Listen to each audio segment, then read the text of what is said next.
La nouvelle faisant état de la libération de Willy Bakonga, ancien ministre de l'EPST, intercepté au Congo-Brazzaville il y a quelques mois et transféré au centre pénitentiaire et de rééducation du Makala pour blanchiment du capitaux. Eloge Luyela, ambassadrice des enfants villageois en RDC, s'est dit inquiète de cette évasion car le procès sur le détournement de fonds alloués à l'éducation des enfants congolais n'a jamais eu lieu et la situation des enfants de la RDC reste préoccupante. Nous sommes très choqués, très déçus, très désolés en même temps.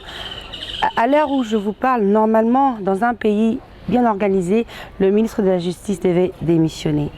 Une telle erreur, sortir un fugitif, dire que c'est l'ordonnance du président de la République, c'est très grave. Alors, très grave alors. Vous savez, le fugitif, monsieur Willy Bakonga, a des comptes à rendre à nos enfants. Surtout nos enfants qui habitent dans le fin fond du village. Il a des comptes à rendre aux enfants de Bikoro. Il a des comptes à rendre aux enfants de la RDC tout entière. Aujourd'hui, tout ce qui se passe dans le domaine de l'enseignement, surtout tous ces désordres qui se passent, le problème des écoles à lambeaux, les problèmes des paiements de professeurs, tout ce qu'on a connu comme problème, il connaît ça au quotidien.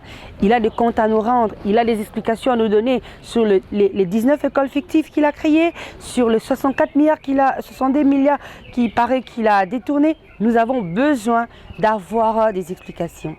Alors, suite à ce qui s'est passé, nous ne savons pas, est-ce que c'est un complot ou c'est réellement une fuite qui est arrangée?